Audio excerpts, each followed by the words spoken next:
सभी को और यहाँ पर जो आज पधारे हुए मेरे भाइयों बहनों, युवा मित्रों, किसान भाइयों और मीडिया के मेरे दोस्तों,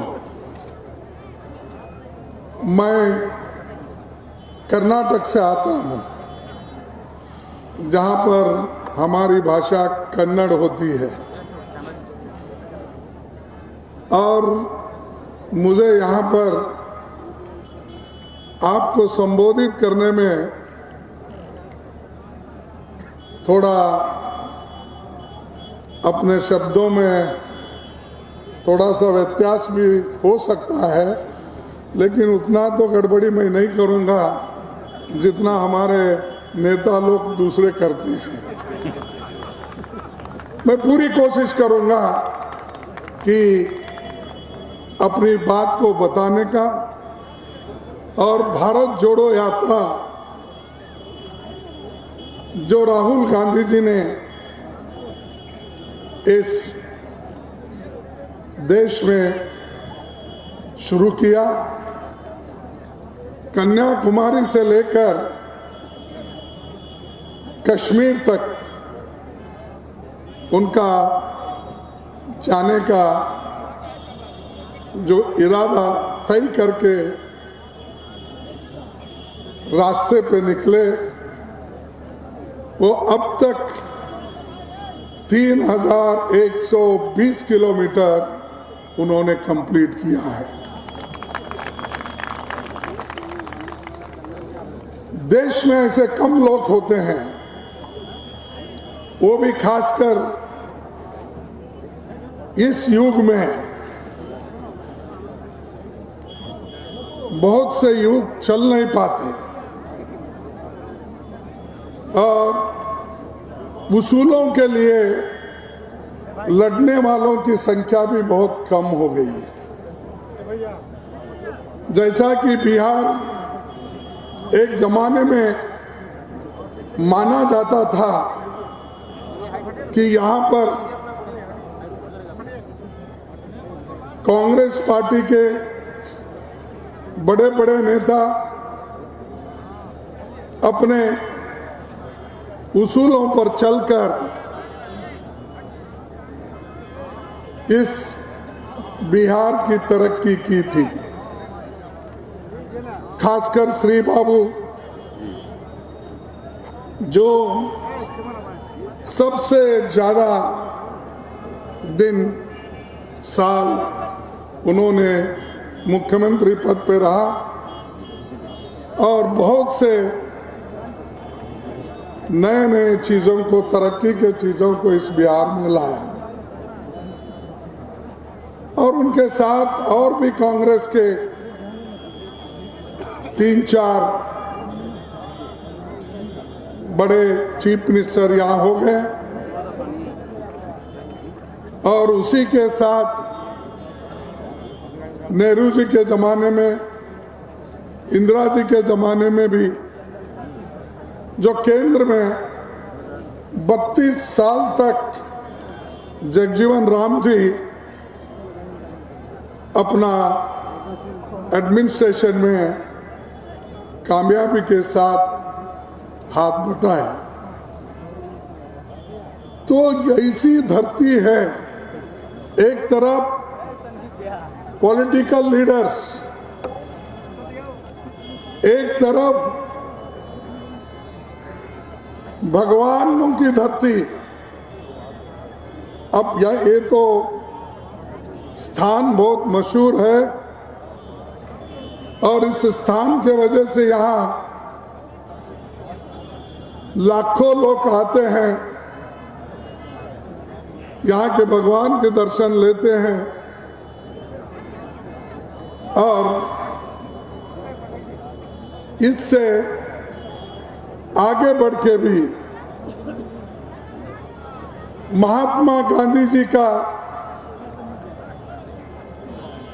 एक मोहनदास करमचंद गांधी जी से जो महात्मा बने वो भी बिहारी है, चंपारण का।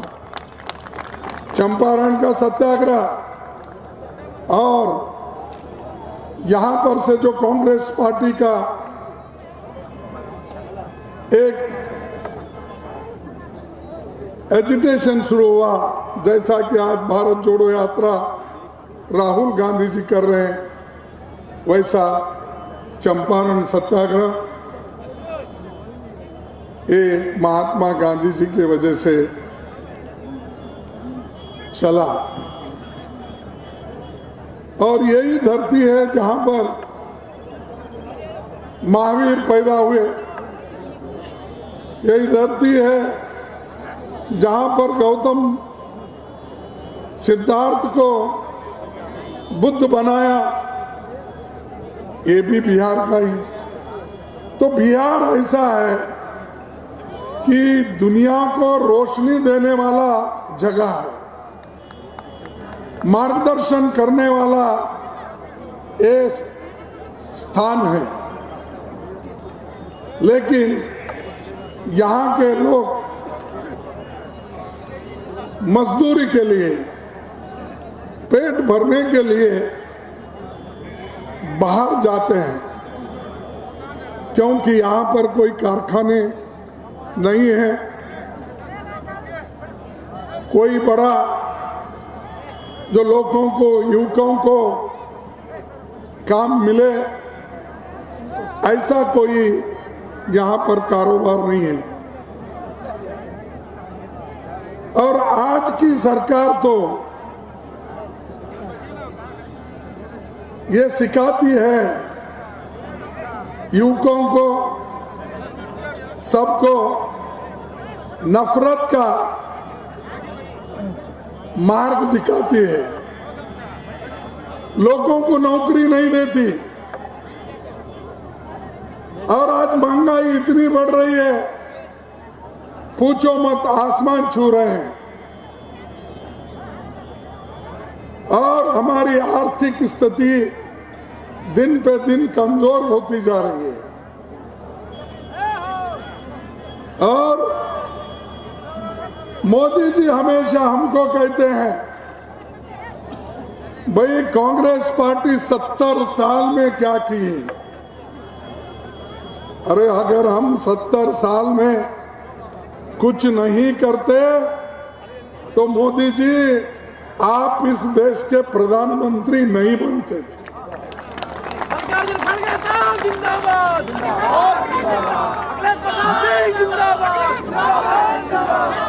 50-50, 60-60 गाड़ियां लेके जो आज घूम रहे हो, ये कांग्रेस की देन है, क्योंकि कांग्रेस ने जमहूरियत को बचाया, कांग्रेस ने संविधान को बचाया। इसीलिए आज आप जैसे आदमी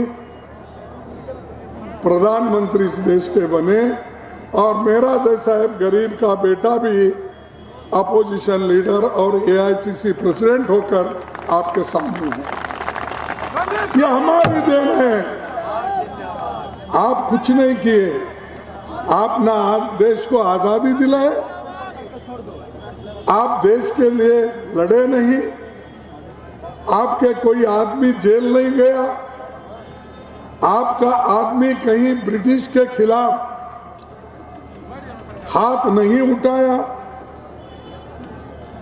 सब कुछ कांग्रेस ने किया, देश को आजादी दिलाई, देश की तरक्की के लिए पंडित जवाहरलाल नेहरू जी ने 5 ईयर प्लानिंग के साथ देश को आगे बढ़ाया। एम्स किसका है?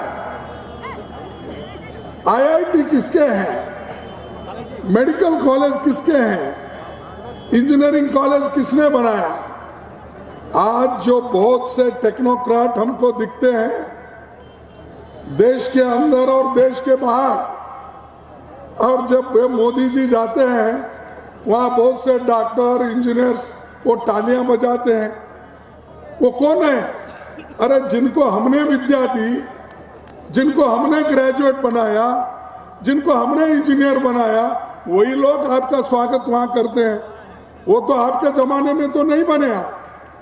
लेकिन उसको आप गुमराह कर रहे हैं। उनको कुछ गलत सलत बोलकर हेट की पॉलिसी, एक दूसरे के खिलाफ समाज को तोड़ना, धर्म के नाम से अलग करना, गरीबों को कुचलना, ये काम बीजेपी का है। हमारा काम सबको जोड़ना है। भारत जोड़ो, इसीलिए ये यात्रा यहां से प्रारंभ हम किए हैं और ये कम से कम 1250 किलोमीटर ये चलने वाला है। और बोध गया में इसकी आखिरी समापन होगा। तो ये काम हम करते हैं, शांति से लड़ते हैं। लोगों को आज उनके जो तकलीफात हैं, आज जो इतनी बेरोजगारी है, महंगाई है, ये आवाज कांग्रेस पार्टी उठा रही है। लेकिन बीजेपी हमेशा झगड़ा लगाने की कोशिश करते हैं, कुछ ना कुछ। अरे हम अगर जिंदा रहे तो ही आगे बढ़ेंगे ना। पेट भर गया तो ही भगवान की भी पूजा याद आती है, पेट खाली तो भगवान भी याद नहीं आता। क्योंकि ये हमेशा आदमी को जिंदा रहने के लिए खाना खाना जरूरी है, नहीं पानी पीना जरूरी है या नहीं है? तो जब खाना खाना जरूरी है, पानी पीना जरूरी है, जिंदा रहना जरूरी है, तो भाई हाथ को नौकरी तो दो जिंदा रहने के लिए।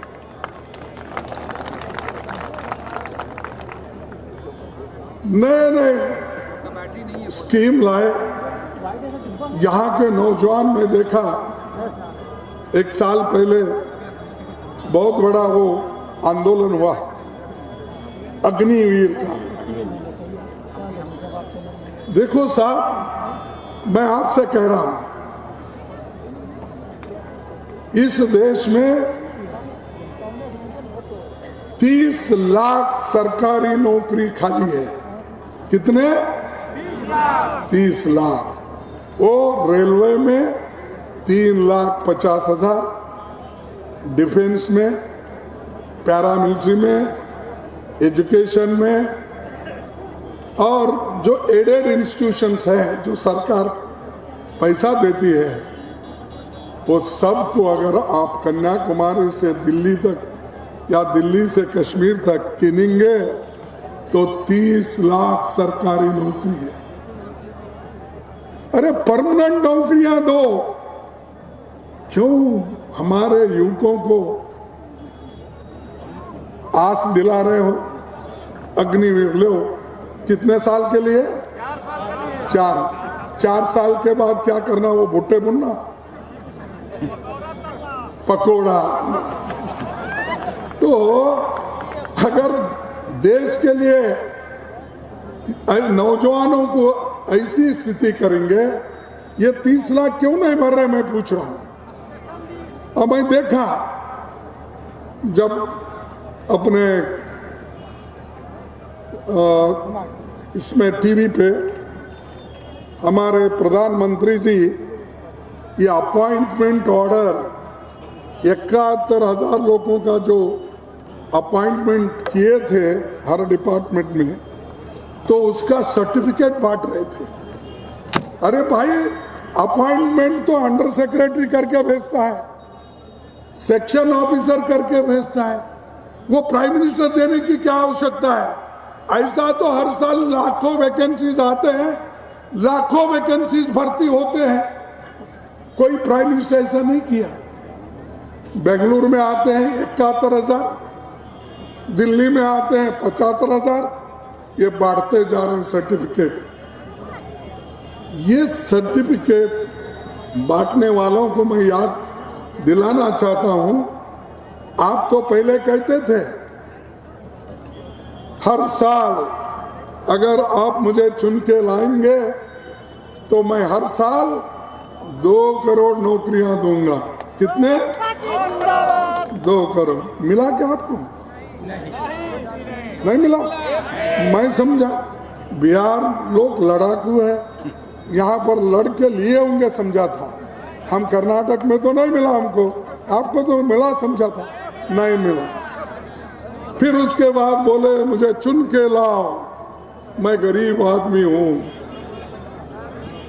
और मुझे चुन के अगर लाएंगे तो विदेश में जो काला धन है वो लाकर 15-15 लाख आपके जोब में डालूंगा, हर घर को दूंगा। दिए?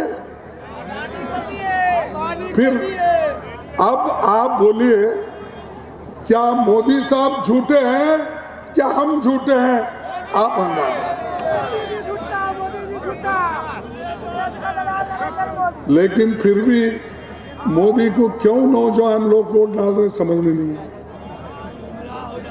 ये क्या हो रहा है इस देश में? हम तो देश के लिए लड़े, आजादी लाए, डेवलपमेंट किए, बहुत से कारखाने बनाए, सब कुछ किए, लेकिन चंद लोग वो मोदी मोदी बोलते हैं। अरे मोदी ने तो देश को बर्बाद किया, अब और एक सर्टिफिकेट लेके फिर रहे हो मोदी जी। परसों डिमोनेटाइजेशन हुआ ना, नोटबंदी, क्या बोलते नोटबंदी है ना, नोटबंदी।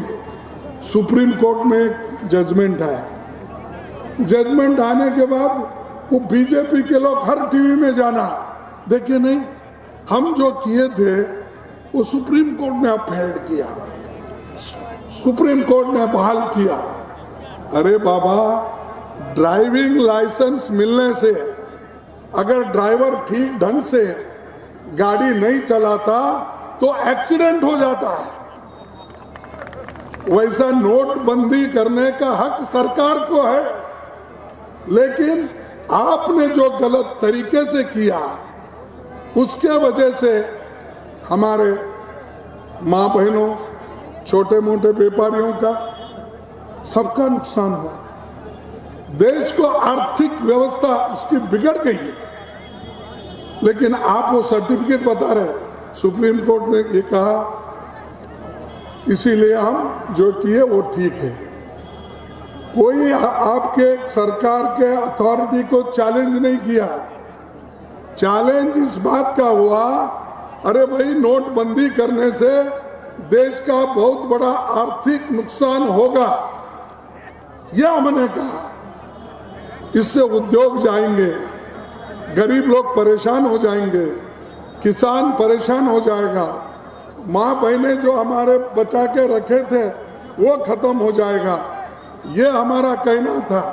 ये पीड़ा हमने बताई, लेकिन मोदी जी, बीजेपी कभी नहीं सुनी। तो इसीलिए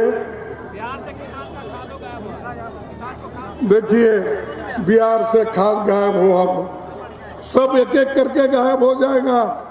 अगर मोदी ऐसा ही करते रहेंगे और आप बर्दाश्त करते रहेंगे तो उंगली दिए तो आदमी को निगल लेते हैं वो। ऐसी बीजेपी पार्टी है, इसीलिए